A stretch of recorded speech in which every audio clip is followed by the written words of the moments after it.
Since the release of 2018's brilliant The Haunting of Hill House, Mike Flanagan has solidified himself as a horror master. Now, in his final collaboration with Netflix, he's bringing us this sort of like gothic Succession meets Edgar Allan Poe tale in the fall of the House of Usher. The story centers around Roderick Usher, who is the patriarch of this billion-dollar empire of a family, and alongside his twin sister Madeline, they basically made their fortune off of the backs of the opioid epidemic. The show opens with Usher in an abandoned old house, confessing his sins, so to speak, and revealing that it's his fault that his kids are all dead. Each episode is narrated by Roderick and is a reimagining of a different work of Poe's to coincide with one of his kids' deaths. We get to learn exactly what happened to all 6 of his children and how it all connects back to this mysterious woman from his past. While Poe's The Fall of the House of Usher is the foundation of this series, we also get to tackle so many other Poe works, including The Raven, The Mask of the Red Death, The Murders in the Rue Morgue, The Telltale Heart, and more. The cast is, of course, full of our Flana faves from Dr. Sleep,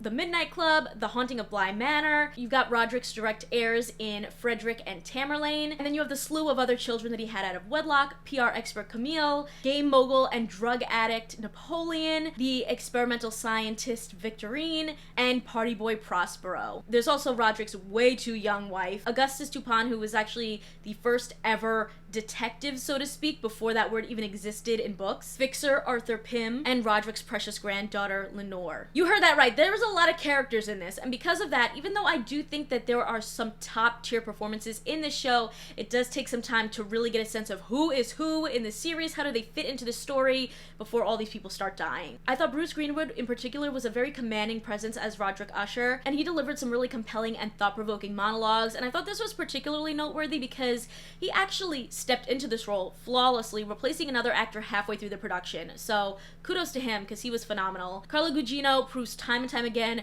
just how much of a chameleon she is as an actress, and I also thought Mark Hamill and Kylie Curran delivered some standout performances. Unfortunately, Samantha Sloyan, I feel like her character really was not in the first half of the season, so I think that was detrimental, and Sorian Sepkoda I think was just miscast as the youngest Usher. But I think the show really shines in the dark themes that it explores, and it offers viewers a lot to discuss as they watch. You know, they tackle everything from the opioid epidemic to AI, family legacy, to how far you'll go for power and wealth. And is there anything good that can come out of such an unlikable elite family like the Ushers? Perhaps through the lens of Gugino's character, we see that there's sort of this circle of life where you need to have that balance to keep the world spinning. It's always darkest before the dawn, as they say. Like Poe did with his works, I feel like Flanagan tells a story that goes beyond the mystery and macabre and really is a commentary on how we live our lives. While the show explores themes that I think Flanagan is known for, like family trauma and haunted homes, this is also the filmmaker's goriest project to date. There are violent and sinister kills each episode that show his kid's death, but also advance that overarching narrative of what happened back in Roderick's past. I think if you're a fan of Edgar Allan Poe, you're gonna know a lot of these stories, but Flanagan manages to take them to darker and more complex places. You just won't be able to stop thinking about the fall of the House of Usher. All in all, Flanagan wraps up his tenure at Netflix with this